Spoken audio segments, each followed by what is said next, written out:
Introducing Korean broadcast content that you won't be able to stop watching.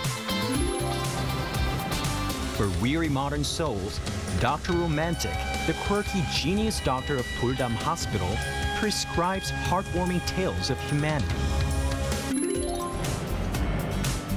A couple together for 7 years sees their rose-tinted glasses shatter. Can they keep their relationship alive? Discover the raw stories of youth, work, and love. Beyond what social media can show, experience the vibrant Korea through its hidden gems. Mama, the ultimate K-pop festival for global fans. Find your star in a feast of trendy music and electrifying performances. Now, the whole world enjoys it together.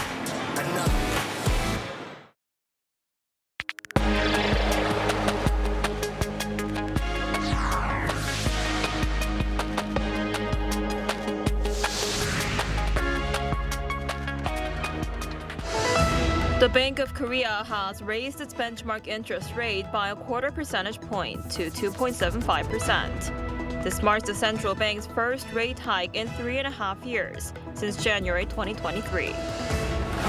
The United States launched another round of fresh strikes against Iran, further escalating tensions around the Strait of Hormuz.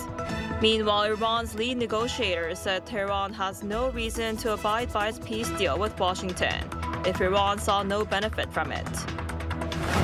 U.S. President Donald Trump says Washington will look at partnering with South Korean and other foreign shipbuilders to strengthen the U.S. Navy. His comments come after a senior Korean official recently said that Trump does not appear to rule out the possibility of U.S. naval vessels being built in South Korea.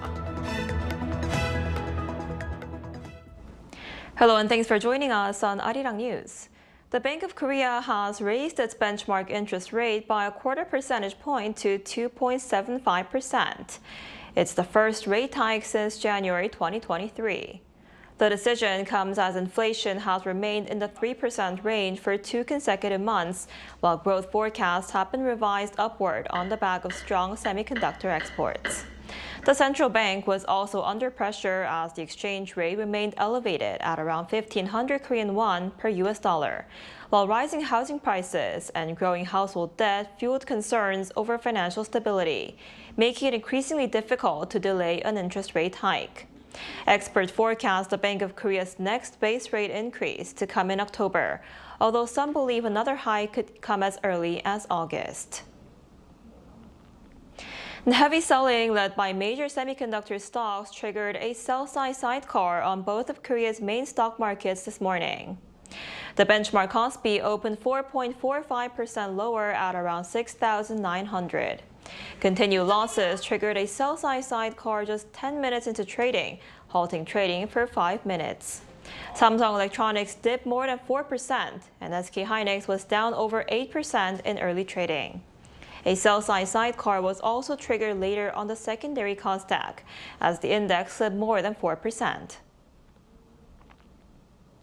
The United States launched 2 waves of strikes against Iran on Wednesday evening, and with Tehran vowing to defend the Strait of Hormuz, neither side appears ready to back down. Our Kim Jun-ho reports.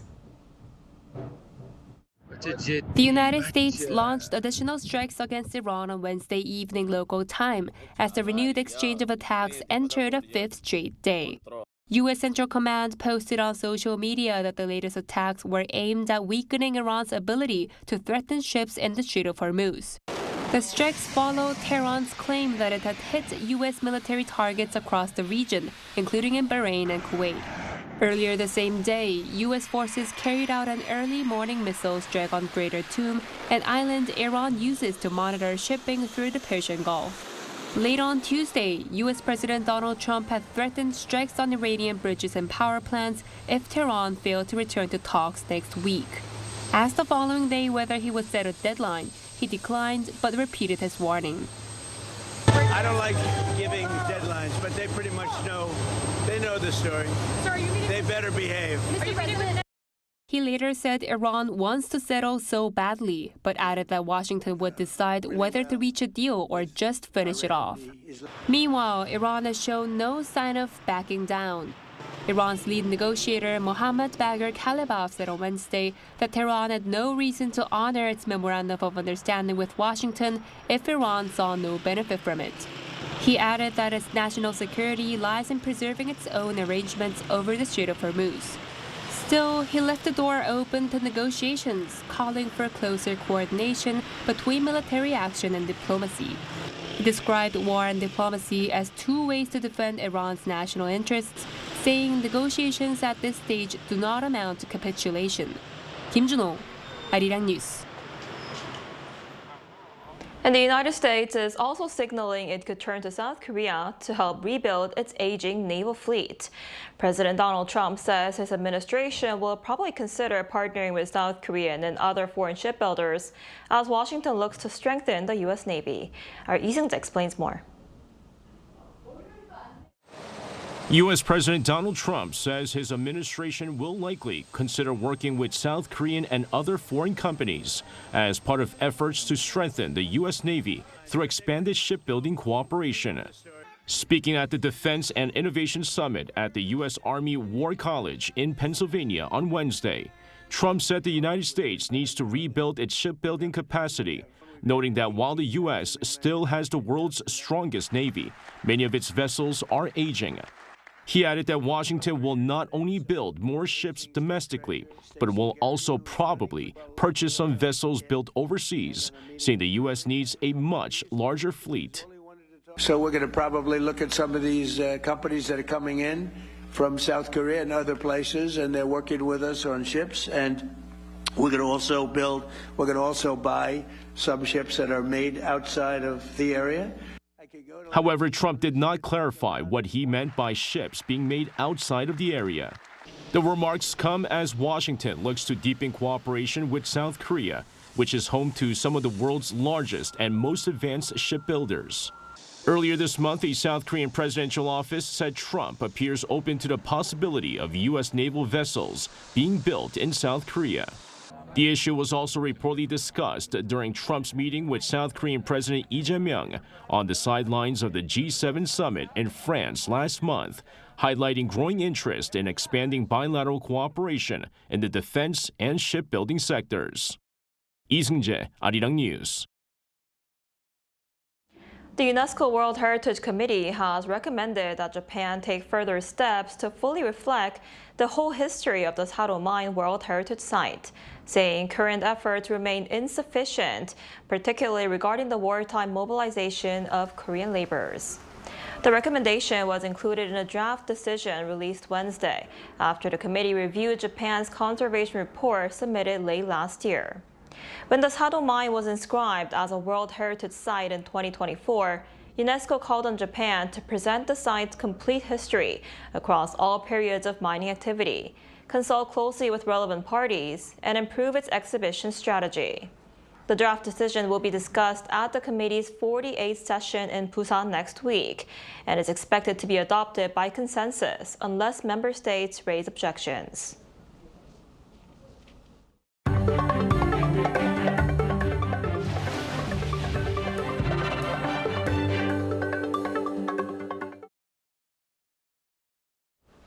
Interest in Korea's traditional culture continued to grow in the first half of the year, with 7,410,000 visits recorded at the country's royal palaces and Jongmyo Shrine.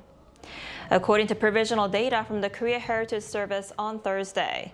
Visits to the four major royal palaces, Gyeongbokgung, Changdeokgung, Changgyeonggung, and Deoksugung, as well as Jongmyo Shrine between January and June rose by 6.6% from a year earlier. Of the total, approximately 2.27 million were foreign visitors, accounting for around 30% of all admissions. Among the royal palaces, Gyeongbokgung Palace attracted the largest number of visitors, welcoming more than 3.65 million during the first 6 months of the year. The Korea Drone and UAM Expo 2026 kicked off this week in Incheon, showcasing a wide range of next-generation air mobility technologies. Our Lee Ji-yeon was there. The answer to heavy traffic may soon lie in the skies. A domestically developed urban air mobility aircraft has been unveiled to the public ahead of a flight demonstration on Wednesday. Urban air mobility, or UAM, is a new form of transportation that uses highly automated electric aircraft to carry passengers and cargo over relatively short distances. According to the Ministry of Land, Infrastructure and Transport, UAM can cut travel times in congested downtown Seoul by 76%. Instead of getting stuck into morning traffic, imagine hopping into this UAM vehicle and soaring above the city. The government aims to commercialize UAM by 2028, with testing of the technology already underway. Korea Drone and UAM Expo 2026 opened Wednesday, showcasing advanced technologies and a new vision for the future of aviation. The UAM Pavilion offers a range of hands-on programs for visitors. They can experience what it might be like to travel by UAM in 2028. Using a flight simulator, visitors can take a virtual journey over Jeju Island and see its major landmarks from the air. Flying over downtown Jeju felt incredibly realistic. It was almost like being on an actual flight. The future of drones is also on full display. In the corporate pavilion, Korean Air showcased its Loyal Wingman drone, an unmanned military aircraft that works as a bodyguard, protecting fighter jets flown by humans. Although still under development, the final goal is to equip this drone with AI pilot technologies. Our ultimate goal is to secure a leading position in the unmanned aerial vehicle market, both at home and abroad. Meanwhile, Incheon Metropolitan City has introduced drones boosting local safety and disaster response. Starting this year, the city has been utilizing them to inspect vacant houses for safety and prevent heatwave damage, with plans to expand the initiative in the future. Efforts are accelerating to bring this next-generation air mobility technologies into everyday life. Held under the theme Reshaping Daily Life, Designing the Future, Korea Drone and UAM Expo 2026 runs through Friday. Lee Ju-yeon, Arirang News. Major powers, including the United States, China, and Russia, are racing to become the first to build a permanent base on the moon, but many challenges still remain. And now, an American company is even exploring plans for what could become the first hotel on the moon. Our Kim Sa-young reports. A U.S. startup has unveiled plans to open a moon hotel in 2032. It has even launched a reservation page to begin attracting potential guests. Some critics say it is no more than a publicity stunt designed to draw attention rather than offer a realistic plan. But the proposal is detailed enough that it may be too early to dismiss it outright. The European Space Agency is working on ways to make bricks using lunar soil and 3D printing technology. A wide range of research is also underway to make long-term survival on the moon possible. And SMRs are now part of the conversation, as humans will need a stable source of energy on the lunar surface. After China and Russia announced plans to deploy a nuclear power plant on the moon in the 2030s, the United States set its own target for 2030, concerning that it could fall behind. One day on the moon lasts a month. There's two weeks of sunlight 2 weeks of darkness. And so you can put solar panels on one side and on the other. Drinking water and air could be produced by using electricity to break down the abundant ice found on the moon. The hydrogen generated in that process could also be reused as fuel for spacecraft and other purposes. We could turn that frozen ice into liquid water for drinking and then convert it and split it into oxygen and hydrogen for breathing and for fuel. When and how these technologies begin to bear fruit could shape the next chapter of lunar exploration and perhaps the future of humanity beyond Earth. Kim So-young, Arirang News. As the number of people raising aquatic pets continues to climb, related industries are experiencing rapid growth. In response to these market trends, local governments are stepping up to nurture specialized professionals to lead the industry. Our Cha Young has more. A picturesque ecosystem unfolds inside a water tank, complete with rolling hills. Tiny fish dart back and forth through the crevices of the stones. Enveloped in a soft mist, the aquarium resembles a serene lakeside at dawn. This is aquascaping, the art of crafting underwater environments using water, wood, and stones. Aquatic creatures have now become the most popular pets after dogs and cats. As the aquascaping industry enjoys steady growth, local governments have taken the initiative to cultivate young talent. By providing both theoretical knowledge and hands-on training to local vocational high school students, they are creating a stepping stone for them to become professional aquascapers.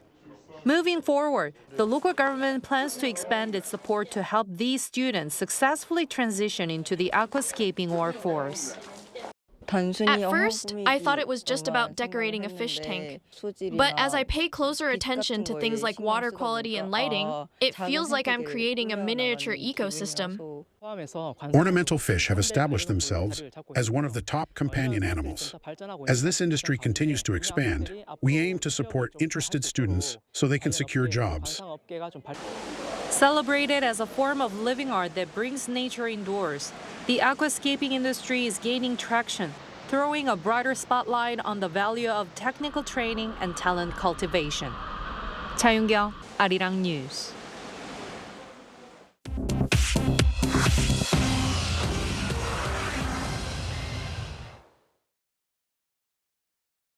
This is the world now. Argentina have reached the World Cup final with a 2-1 comeback win over England. Enzo Fernandez leveled the score in the 85th minute before Lautaro Martinez scored the winner in the 92nd minute, with Lionel Messi providing the assist for both goals. England had taken the lead in the 55th minute with a goal from Anthony Gordon but could not hold on. Argentina will face Spain in Sunday's final in New Jersey. French lawmakers have passed a bill that creates a legal right to assisted dying for adults with incurable illnesses. The law, approved 291 to 241 in the lower house on Wednesday, lets eligible patients receive a lethal substance, which they can self-administer or have administered by a doctor or nurse if unable to do so themselves. Access is limited to French citizens or legal residents suffering from a serious, incurable, and life-threatening illness in an advanced or terminal phase, who experience constant physical or psychological suffering and can make a free and informed choice. Patients must submit a request reviewed by at least 2 doctors and another healthcare professional, then confirm it after a 2-day reflection period. The bill could still be reviewed by France's Constitutional Council. In Canada, wildfire smoke from northwestern Ontario has given Toronto the worst air quality of any major city in the world, with hazardous smoke spreading into the northeastern United States. Environment Canada rated Toronto's air quality at 10+, its highest very high-risk level, with conditions expected to persist through Thursday night. The smoke has reached New York City, where officials urged residents to limit outdoor activity days ahead of Sunday's World Cup final in nearby New Jersey. Toronto canceled its FIFA Fan Festival and World Cup watch party because of the poor air quality. Shares in SpaceX fell below their $135 initial public offering price for the first time on Wednesday, marking a fourth straight day of declines. The stock has swung sharply since last month's IPO, which raised a record $86 billion and made SpaceX founder Elon Musk the world's first trillionaire. Shares closed just over $135 on Wednesday, down about 1% after climbing above $225 a share in their first month of trading. The stock joined the NASDAQ 100 index last week under a rule change that shortened the eligibility period for newly public companies, bringing in additional investment through index funds. Chu Ji-hyun, Arirang News.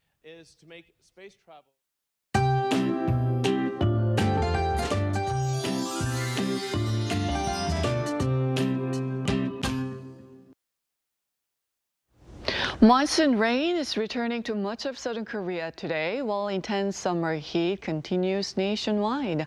Although heat wave alerts have been lifted across many western regions following earlier heavy rain this week, heat wave warnings remain in place in most of Gyeongsangdo provinces. And with heat-related illnesses on the rise, it's best to limit any outdoor activities during the hottest parts of the day. Meanwhile, the monsoon rain will begin in the Jeollado provinces and Jeju-do Island, then spread into Chungcheongdo this afternoon and reach Gyeongsangdo by tonight, with 20 to 80 millimeters in the forecast through tomorrow. And this afternoon, Seoul will be getting up to 32 degrees Celsius. Daegu and Gyeongju will make it to 35 degrees, but temperatures will cool off a bit over the weekend in Gyeongsangdo regions as the monsoon rain will continue through the long weekend and into early next week.